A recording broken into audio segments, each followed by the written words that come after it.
This was one of the dumbest things I've ever done. Dumbest. What the fuck?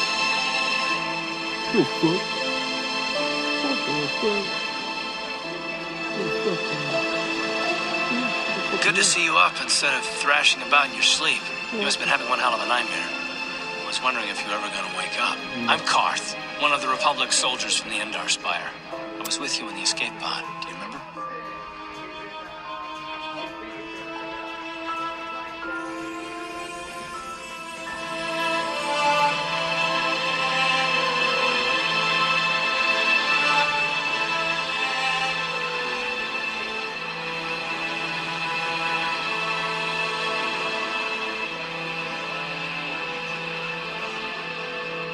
I'm not surprised. You took a serious blow to the head. You're probably having all kinds of strange dreams. I wouldn't worry too much about it. You've been slipping in and out of consciousness for a couple of days now, so I imagine you're pretty confused about things. But try not to worry. We're safe. At least for the moment. We're in an abandoned apartment on the planet of Terrace. We were banged up pretty bad when our escape pod crashed, but luckily I wasn't seriously hurt. I was able to drag you away from our crash site in all the confusion, and I stumbled into this abandoned apartment. By the time the Sith arrived on the scene, we were long gone.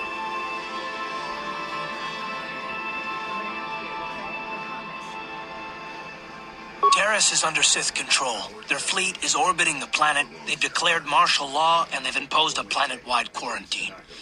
But I've been in worse spots. I saw in your service records that you understand a remarkable number of alien languages.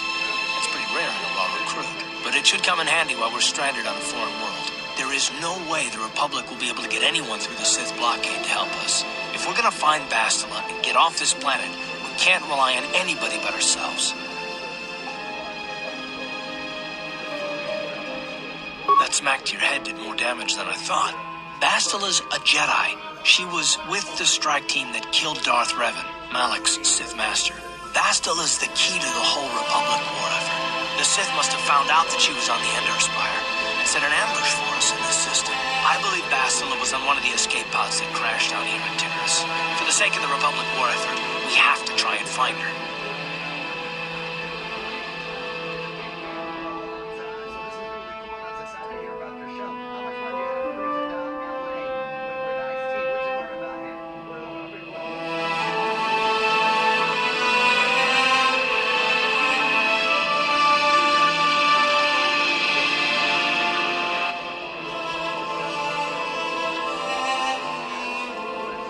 While you were out, I did some scouting around.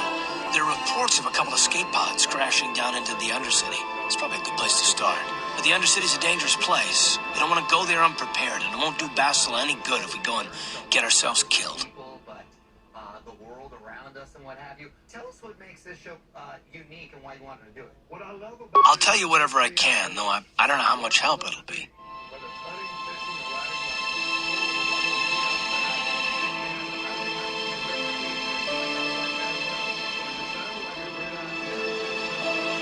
Everything I know about Malak is pretty much common knowledge. He escaped the trap that killed Darth Revan, his Sith master.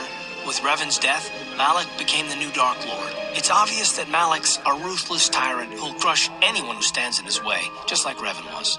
Experience has shown that the Sith won't stop until the Republic lies in ruins. Malak and his Sith don't respect anything except raw, brutal power. It's hard to imagine how someone who used to be a Jedi could become such a monster. Malak and Revan were once both part of the Jedi Order, but they were young and headstrong, and against the wishes of the Council, they went to battle the Mandalorians on the Outer Rim. Something happened out there. Something corrupted them and drew them over to the dark side. Or maybe there was something rotten inside them all along. I don't know. They formed an army of ex-Republic soldiers and Jedi who followed to the dark side, with Revan at their head, until Revan was killed by Bastila's Jedi strike team. But even that didn't slow the Sith down. Malak just stepped in and assumed Revan's role. He took control of the Sith Armada and resumed the bloody conquest of the Outer Worlds.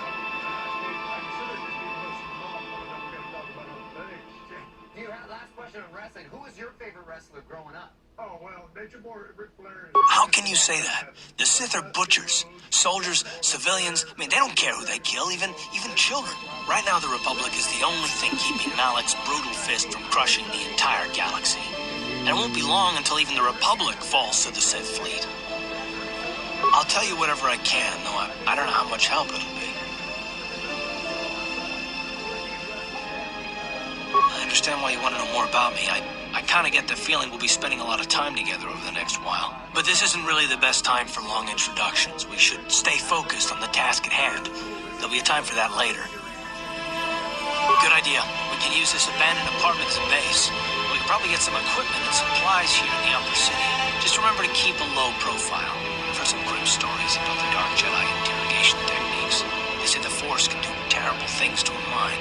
It can wipe away your memories and destroy your very identity. But I figure if we don't do anything stupid, we should be okay. I mean, after all, they're looking for Bastila, not a couple of grunts like us. All right, soldier, let's move out. Come on, Carter.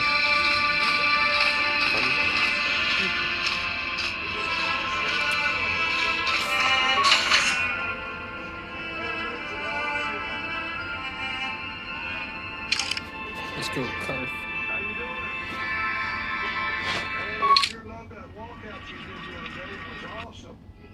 Right, you alien scum. Everybody get up against the wall. This is a raid.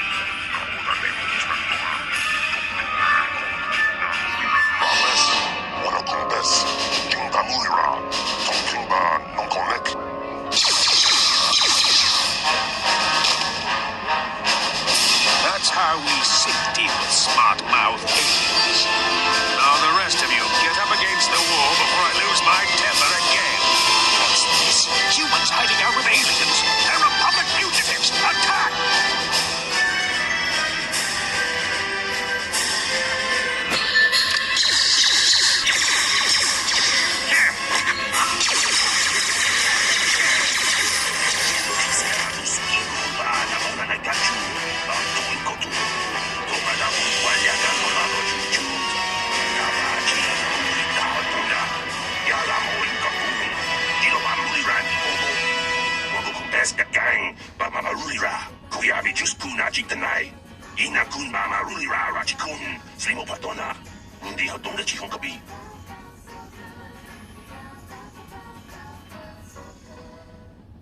There comes a time when you start to notice things about your body.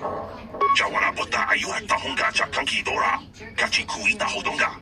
Topada bongwalia gando do nado chuchut. Musha papangpa bola wana chitne. Bamuli slemo poda wanga kun bes mulira rabes. Uba patu konchi. Tong nong bong chang yung yang. Tong patok spactelia. What?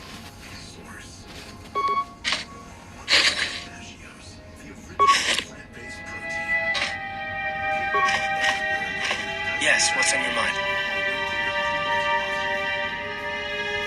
Terrace? The planet's all one big city, but its golden years are long past. And things have gotten worse since the Sith occupied it. From what I hear, the wealthy live on the tops of all the tall towers, and if you're poor, you live down in the shadows. And it gets worse the lower you go. Well, that's all I can think of, at any rate. You got it. Jawana bota ayuhata honga cha kanki dora. Kachi kuita hodonga. Topada bongwalia gando do nado chuchut. Musha papangpa bola wana chitne. Bamuli slemo poda wanga kun bes mulira rabes.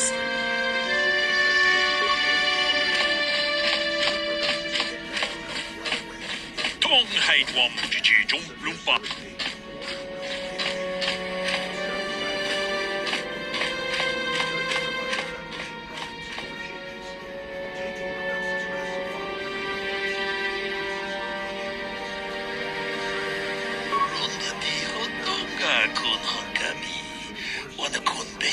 Ching palam. Wake up to what's possible with Rebelson. Kachikun idahadonga. Iking kuno bamutong abog sha umnino. Wanga. When it comes to laundry, everyone thinks their way is the right way. I wash on delicate. I just stuff everything in. You have to wash on cold because it saves energy. Secret is, Tide Pods work no matter how you wash, so everyone is right. It's got to be Tide. At Domino's, we're more than just pizza for $5.99. We're $5.99. We ita na dayata. Wata yuma wama huhu na dagdig. Shatung ni patog. Pizza. You don't have to either. When I had acne, Ta biz jupongko koki magpaka. Sing para chiska mule tunarana nu prata tungkol si cha tuma wamama janchak mulara. Umrao chiska duchi. On chuban jiska yanki. Titoke wita. healthy as self. But with this wellness boom comes a dark side. Companies taking it. Chi gratulo da pograshi oneo kompa chintono mochuba. Loda dita kun. Ita patisa batua kachak mochishak bakat. Kieno no dama paule. Nas Duran, Tabakoli Far, and she joins us now. Hello, Nas. Hi, Nas. Achuta. It's a fascinating story here. So, what exactly is One Taste, and what did they offer? Yeah, One Taste is a wellness company from California. It was founded in California in 2004. Of course it And was. their main thing they teach is a practice called orgasmic meditation. It's very much a practice that helps women with their sexuality and also with their spirituality. And it's also billed as helping men learn how to connect with women. So they teach this practice called and that's pretty much what they were teaching, and they had centers mainly the US but also in the UK, and they teach in other countries as well. And why do you think it appealed to so many people? Because what you just said.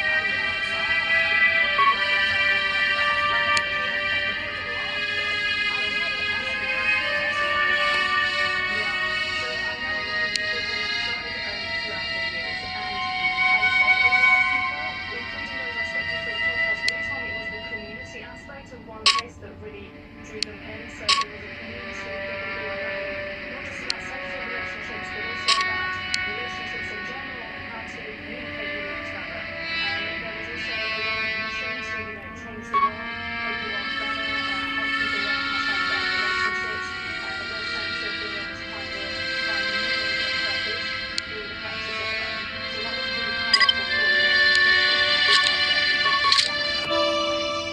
That once you couldn't afford to pay for the classes, the company actually gave her a solution. Let's take a quick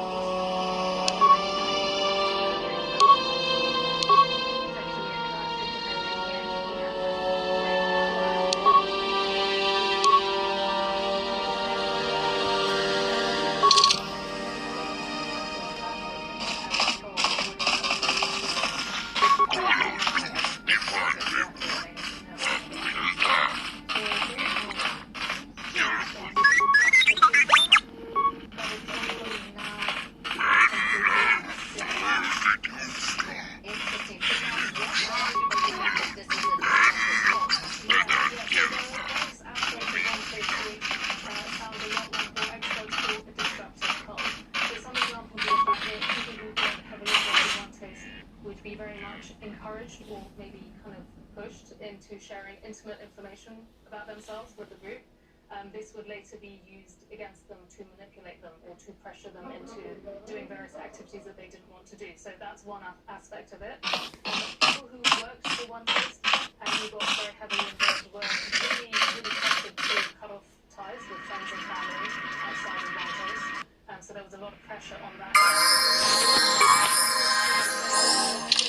To question anything that the company was saying, including the teachings and sayings of the co-founder, Nicole J. who was described as being very magnetic. So if people did speak up or raise any concerns or questions, often they would be shunned. If people did end up leaving, they wouldn't be able to speak to anyone in the group again, so they were very much shut off, not allowed to speak to anyone. These people had already been pressured into cutting ties with their friends and family anyway, so leaving One Taste would leave them being extremely isolated. And also, One Taste would very much control people's day-to-day behavior as well. So people talked about being told when to go, when to sleep, what they needed to do throughout the day, being told who they should have sex with, who they should be alone with, so they could control people's day-to-day activities. And these are the behaviors you can see in destructive cults, and these come up in One Taste a lot. What's fascinating is that hearing you speak is eerily similar to some other groups where they had the exact same sort of infrastructure. It's almost like there's a blueprint on how to do it. We talked to a former male member of the group who shares what he claims the experience was like from the inside. So let's take a quick listen to that. One person shared this, somebody shared this.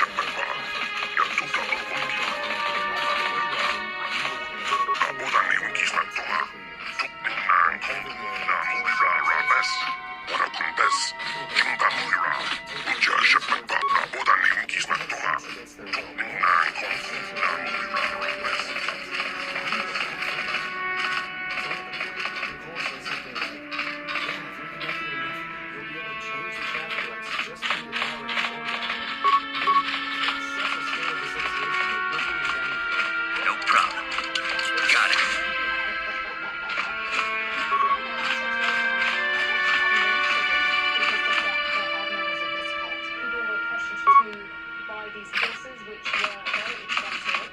We have from one that talked about the to put $10,000 onto a new credit card to be able to afford. Hey there, watch where you're walking. I just cleaned those strollers. Take yours horses. Well, all right then, no hard feelings. My name's Kadir. I'm the janitor for this building. You must be the new tenant here, eh? You ever thought they'd rent that abandoned apartment? You look like an off-worlder. What happened? You get stuck here because of the quarantine? Can't see any other reason someone would want to rent that old apartment. Don't know how much I can tell you, but seeing as how you're new here, I guess I can try and help you out. Making inquiries into their activities in 2018, and we know those inquiries are on. Decent enough place to live, I guess, except for the lower levels. That's where the swoop gangs hang out. Just stay in Upper City and you'll be fine. You also might want to check out the cantina. I used to go there when I was younger. A good place to get a drink and find out what's going on in Upper City. Just keep following the apartment complex ring until you come to the elevator. It'll take you out to the upper streets there. And from there, just head south a ways. You can't miss it. Don't know how much I can... Not much of an issue for me, you know. I ain't never left Taurus, and they ain't never gonna. A lot of other folks are sure riled up about it, but I don't really know much about it. I prefer to keep to myself mostly. But there's plenty of people at the cantina who'll be more than happy to tell you what they think about the sitting there quarantine. I should get back to work anyway. I'll probably see you around. I'm here most of the time. The building doesn't clean itself, you know.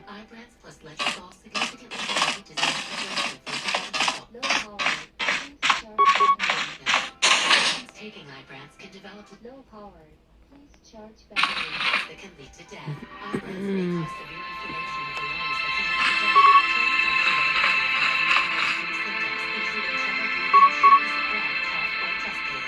Before taking Ibrance, tell your doctor for FDA chills or other signs of infection. Liver or kidney problems, arthritic, breastfeeding, or allergic component. Common side effects include low red blood cell and milk platelet counts, infections, malaria, nausea. This is fun. I'm doing a fun game. This is a fun game.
Platforms competing for your attention. But there's only one place ahead of the rest for the day's big story. The emotion. Holy shit. Holy shit. Holy shit. Holy shit. Holy fucking shit.